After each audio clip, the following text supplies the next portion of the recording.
All right, guys, Mickey Swafford, Chattanooga Jiu-Jitsu Academy. Real quick, we're just going to go over the basics of a basic level 1 headlock defense.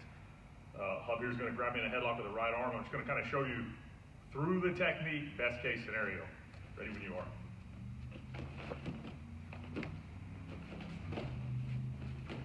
Let's break down and talk about what I did.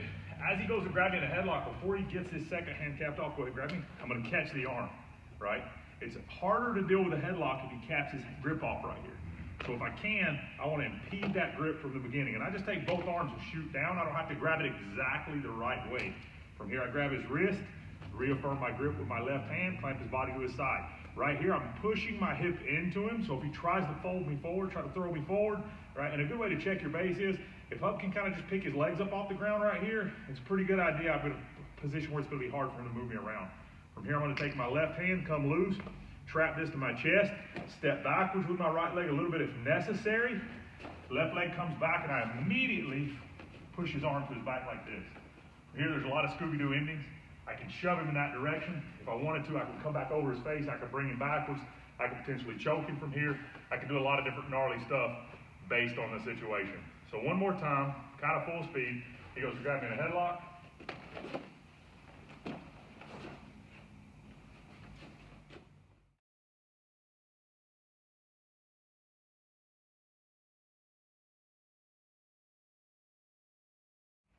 Hey guys, Mickey Swafford, Chattanooga Jiu-Jitsu Academy. Now what we're going to look at is a headlock defense, where we're going to assume he goes ahead and he gets me in the headlock and he caps his grip off.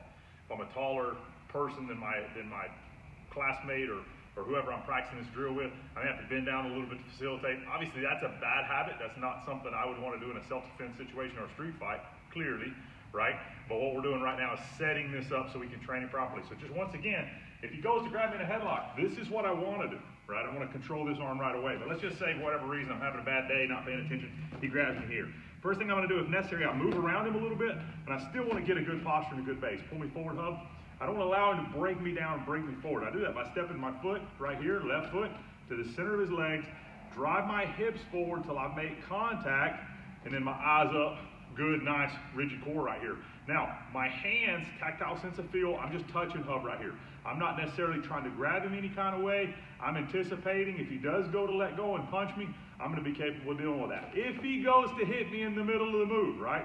Go ahead, Hub. I just extend both arms, right? And as he goes to punch me, there you go. I'm going to trap the arm, slide down. Same ending as before, right? So let's just work through that again. So again, he gets me in a headlock, gets a little further than I want. I want to immediately touch him. I want to have a tactile sense of feel, right? I don't want to base just what I can see, right? In a self-defense situation, my senses may be a little overloaded with what's going on around me, right? So I'm touching him right here, and that way, if he draws his fist back to hit me, I feel that and I track with it. The second thing that's important, we'll turn this angle so you can see. If he's got the grip, my hand right here is touching his tricep.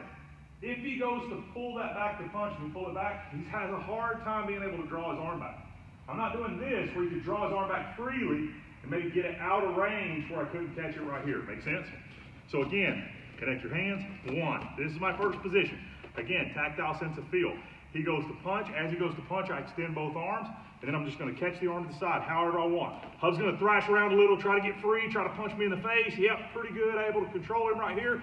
Whenever he settles down, right hand maintains contact, strips to his wrist, push his arm backwards, shore up that grip a little bit, right?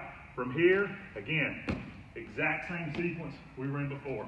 And like I showed before, if I wanted to break Hub down to secure him better, right here I don't really have control over him because he still has too good a base and balance.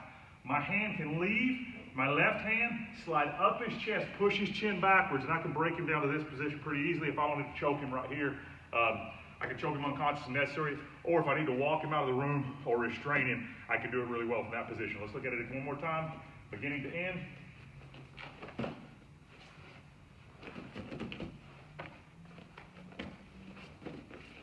Again, just to show you the hand position, I push this arm to his back, that way I have an anchor, and I clamp this arm down.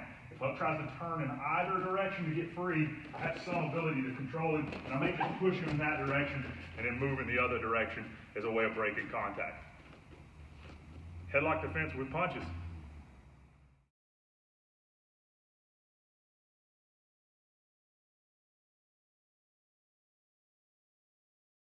All right, guys, Mickey Swafford, Chattanooga Jiu-Jitsu Academy. So far, we've seen two variations. We've seen if a guy goes to grab me in a headlock and he's unable to cap off or clasp off or connect his grip, his hands, we're able to do the defense. And then we've seen the variation where he is able to connect his hands. And then when he goes to, what happens if he breaks free and tries to hit me in the face, which that's most of the time what someone's doing. When they're grabbing you in a headlock, they're grabbing you in a headlock to control the distance, right? Control the range, so then they can hit you in the face. It doesn't take any level of training or knowledge, or you don't have to train to think that way. I got in a fight in the 5th grade, grabbed the guy in a headlock, hit him in the face, right? Just maybe some pro wrestling, but that was it as far as my training went at the time. So it's a very intuitive thing, a very natural thing to do. Now we're going to look at the third variation, which is what happens if Hub grabs me in a headlock. I'm ready, but he never goes to punch me in the face. And I'm going to start off by saying, let's not make it harder than necessary to solve problems, right? Don't do algebra or trigonometry when addition and subtraction will solve the problem, right? So if Hub grabs me in a headlock from here, right, and he connects his grip, I move behind him, tactile sense of feel like this. I'm anticipating he's going to go to hit me in the face.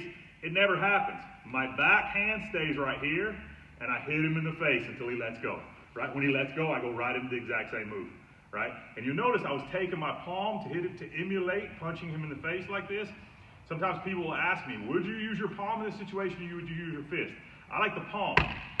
That has a tendency to get people's reaction. Imagine if I were hitting him in the face. He's going to react the exact same way if I was hitting him with a closed fist. Don't worry, it's my son, so I can hit him.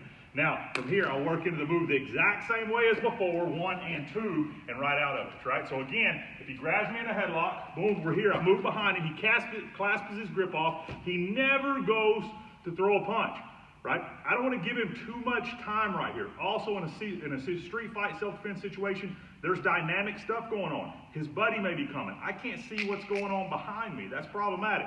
So from here, my left hand would stay. I'm going to emulate these punches till he lets go. As soon as he lets go, I'm going to pick up this arm and I go right back into the technique we already know. Grab him by the wrist, push the arm behind, shore up this grip a little bit, grab his wrist, pin it to my chest, step backwards, eyes up, and then my head back through the hole right here, right? And this gives me 3 variations, 3 different possibilities for a headlock defense. Again, just to run through them one more time. The first headlock defense is if somebody grabs you in a headlock and they're not able to clasp off their grip. That's the easiest to escape. The second level of headlock defense, and the second and the third, they kind of go together. If a guy grabs me in a headlock, and as I'm getting ready to kind of do this move we just did, he goes to punch me, right, I go right into my sequence of defending. Or the third, if somebody grabs me in a headlock and I start to defend, and that interrupts their pattern of attack to a point, they pause and or hesitate, right? I want to take this opportunity of getting inside their OODA loop, right? Action beats reaction. I'm going to start to take the fight to them as opposed to them taking the fight to me, take the initiative away from them. I'm going to hit them in the face. And again, I really like the idea of hitting somebody with an open palm, right? It gets a reaction out of people. So I like the idea of hitting the guy with an open palm right in the face. I'm not going to, people say, why don't you use a closed fist? I might break my hand, right? It's hard to be a grappler in a street fight with a broken hand. Most frequently broken bone in human bodies right there, right? So I'm going to pop him in the face a couple times and then go right back into the sequence we know. We learn one move with 3 slight variations and 3 ways to kind of make it happen. Again, Mickey Swafford, Chattanooga Jiu-Jitsu Academy. My son Hub Swafford here helping me in class while we're all kind of quarantined and whatnot. If you like these videos and you want to see more of them from the Academy, we're going to post out a couple things to tell people to do it. But if you really like them, tell them what they should do, Hub. They should smash the like button and subscribe. All right, let's go.